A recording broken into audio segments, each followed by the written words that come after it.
Hi guys, it's Travis and Jenna from Melon. Hi guys. So we're going to just talk about the Melon Manager Interface version 1. It's still experimental software, so we're just going to do a quick demo and show you how to get started with it. So the first thing you're going to do is go to the Melon Project GitHub page, the Melon Lab repo. This is where you'll download everything, and you shouldn't download it from anywhere else. So we go to the releases page, and you should just get the latest release. Right now is version 1, and it depends on your machine which file you'll download. So we're on a Mac, so we got the Mac version already downloaded. So another piece of software you'll need is Frame. So you go to frame.sh to download this, and it allows you to connect to a hardware wallet such as a Ledger or a Trezor and interact with the interface through that. So we already have Frame installed here and a Ledger connected. Alright, so we can get started and open the app.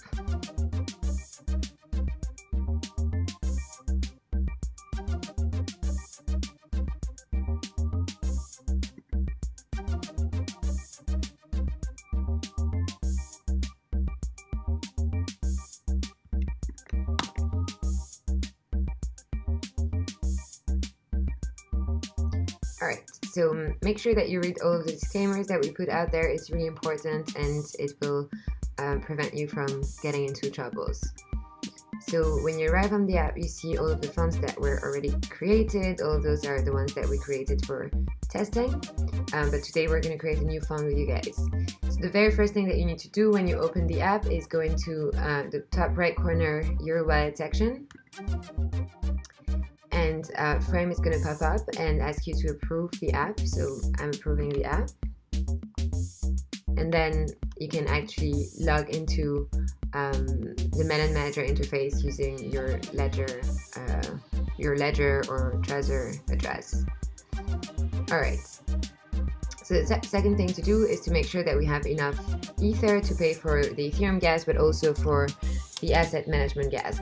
So based on our estimation, it costs about 0.2 Ether worth of asset management gas to create a fund today.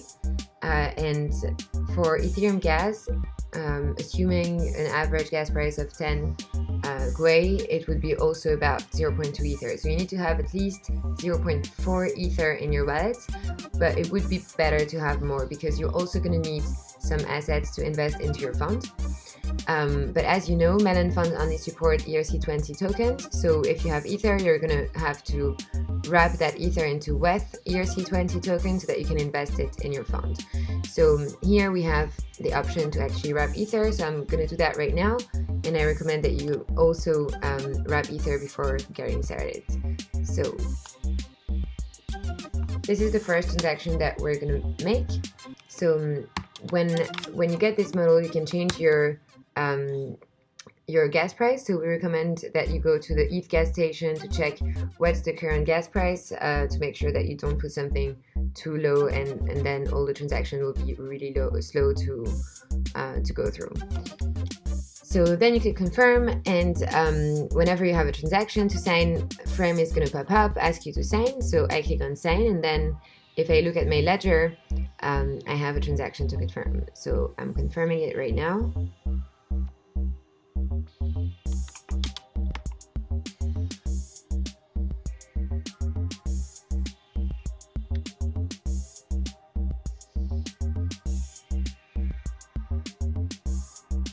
Alright, cool. So I now have 0.1 WETH, which is cool because I'm going to be able to invest that in my fund. So now we're all set to actually start creating the fund. Right. So, what is our fund name, Travis? How about Hello Fund?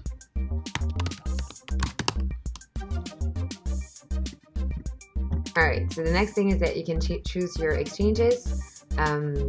So we have Oasis X, Your X, and Kyber Network, but we also have the Melon engine, which acts as a kind of like particular decentralized exchange where you can only sell Melon and buy Ether. So I'm selecting all of them.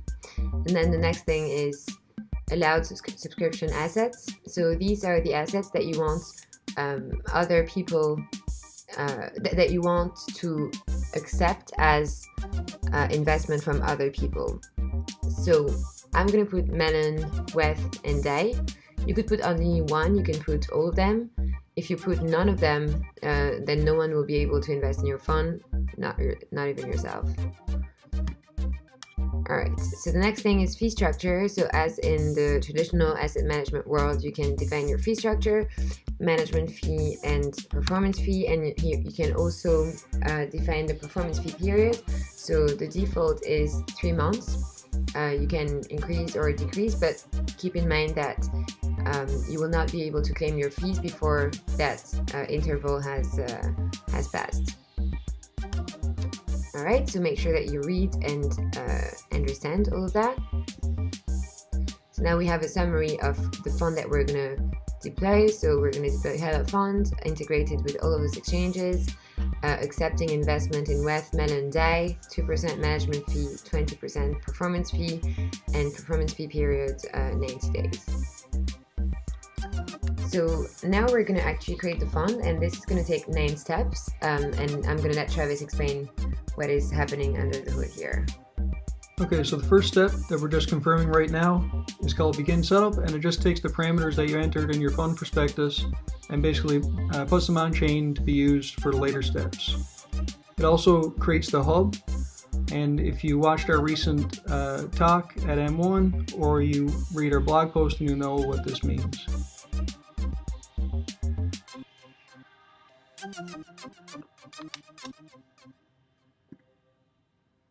So one thing that I like to do is to open up an Etherscan window with my fund manager address to inspect what's happening on chain. So here we see that the transaction that we just sent is still pending.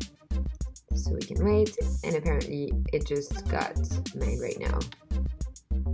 Okay, so we're going to deploy the first actual component now. This is the accounting component. It provides a share price and gross asset value and other metrics for the fund. So it calculates all those things on chain.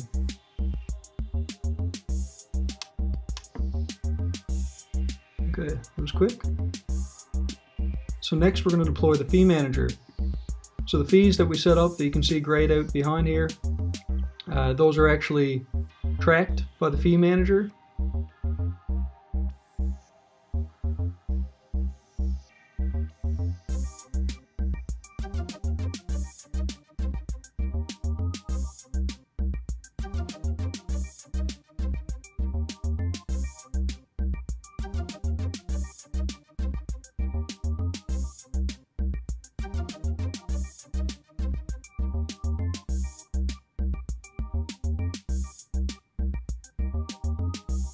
Okay, and next we have the participation component. So we'll confirm that. The participation component allows investors to invest in your fund or to redeem their shares in your fund.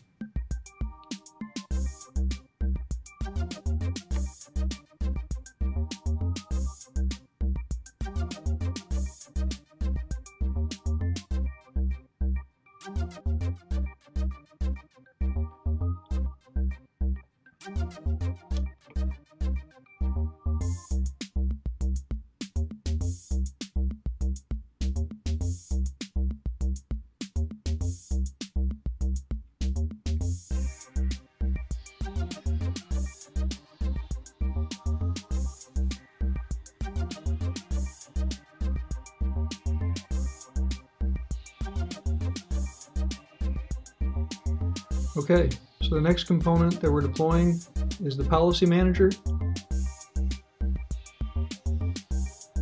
So when this is deployed, it'll be used in the fund later to track the policies that you'll set up at the end of the setup phase. So there's 2 types of policies. There are risk management policies and compliance policies, and they help protect the investor or whitelist users to be able to participate in the fund. Next we have the shares component. This one's pretty simple. It just is a unit of account for the fund. So if you invest in the fund, then you get some of these shares.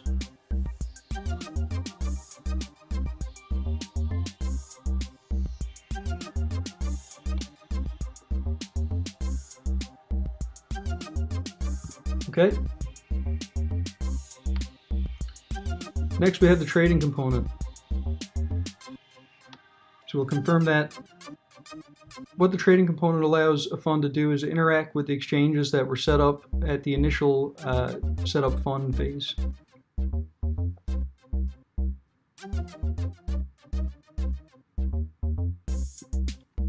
Okay, and last but not least is the vault component. This one's pretty simple. It just tracks, or not tracks, it actually holds the assets in your fund. So the assets that you'll be trading, they'll be kept in this separate component, separate from all the others.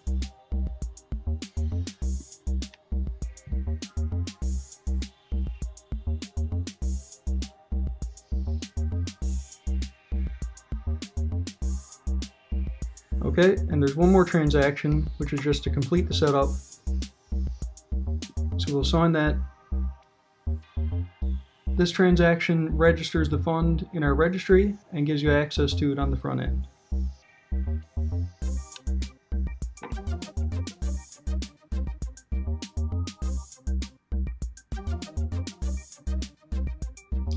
Alright, so now the fund is created, and as Travis said, we now have to define our risk profile. So that is registering, risk management, or compliance policies.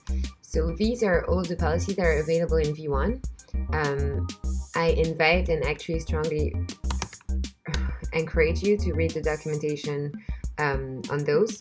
It's extensively explained, and it's really worth reading before actually registering policies, because if you don't think it through, you might end up in a situation where you register two policies that are inconsistent with each other, or in a position where the policies that you registered are limiting your trading capabilities, or too restrictive.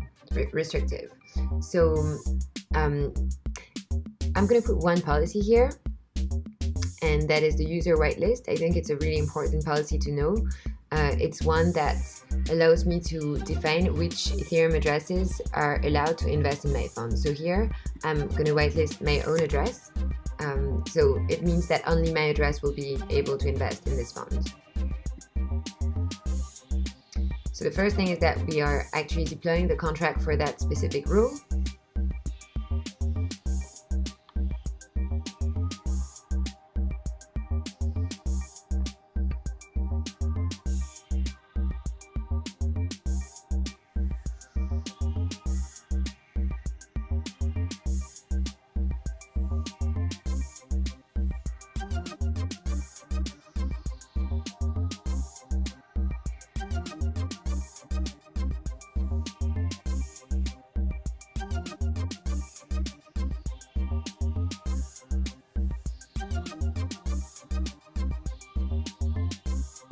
And the second thing is that we're actually calling the registered policies function, which is going to register that policy on the policy manager that we saw a couple of steps before.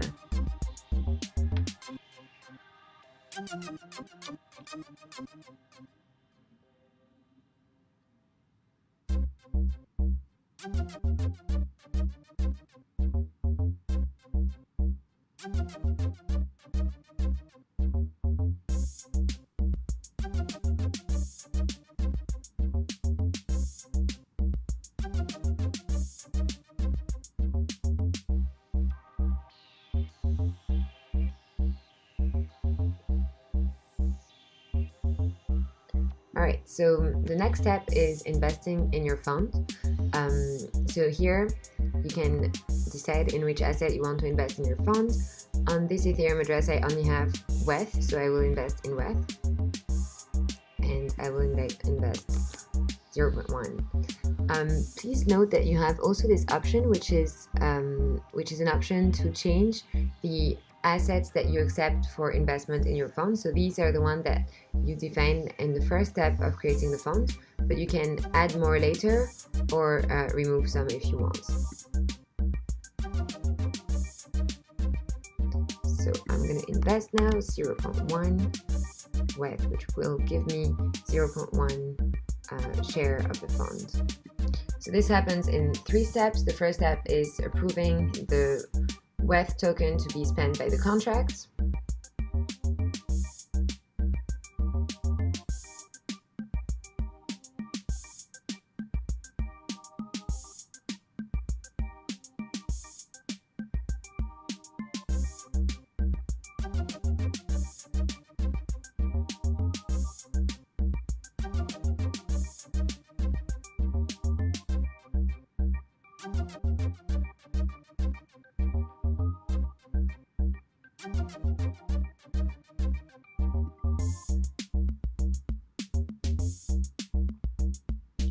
The second step is actually creating the investment request.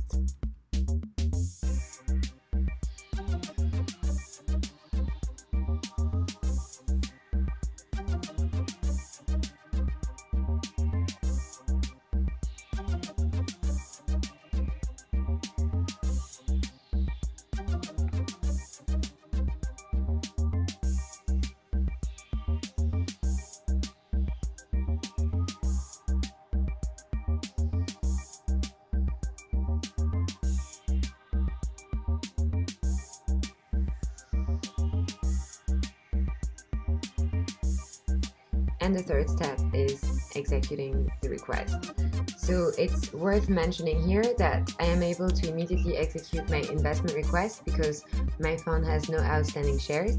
If I was making an investment request into a fund that already had outstanding shares, I could not execute the request immediately. I would need to wait for the next price feed update, so at most 24 hours later. So now we have the fund that is deployed, that is invested in. As you see, there are 0.1 shares, assets under management 0.1 WETH, owned by me. So this is the manager interface. So here you have all of the assets. If you click on an asset, you will see the aggregated order book for that asset. The order book is aggregated through weighted DAX, Kyber, Radar. And you can select or deselect some exchanges. So here I'm gonna buy some Melon tokens. So I'm gonna put 0.1, which is the max that I can spend here.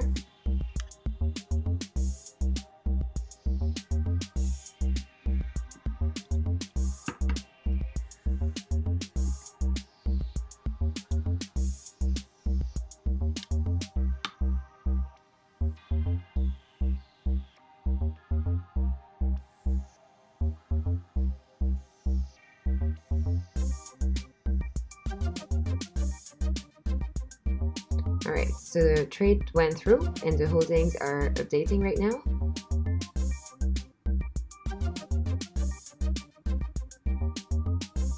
And now you can see that I have a positive balance in Melon tokens.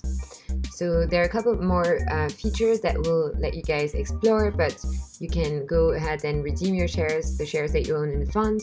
You can add policies in the future. Important here to mention is that you can always add new policies, but once you have registered the policy, you can never remove it. So really be careful with the policies that you register on your fund. After the first performance fee period has passed, so in my case 90 days, I'll be able to claim my fees, my rewards. So this will trigger the calculation and the distribution of the management and performance fee.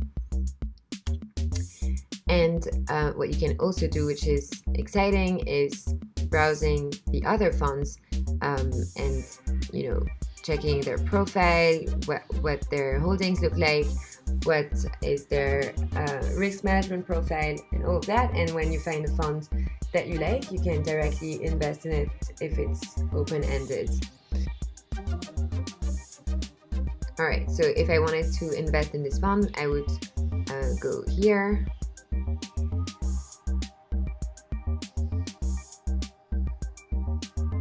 I will check the assets that they accept and invest in any of those.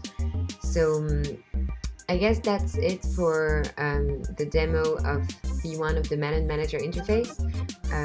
We'd like to reiterate that this is the V1. It still has some small hiccups here and there. If you get stuck in a step, or if a transaction takes a really long time to be confirmed, don't panic. We built it in a way that you can close the app and restart it, and it will take you wherever you left. So if something happens during the fund creation, you can just close the app, restart it, and you'll get back to the step where you left off. So we hope that you have a lot of fun creating funds, and we look forward to seeing many more funds here. See ya.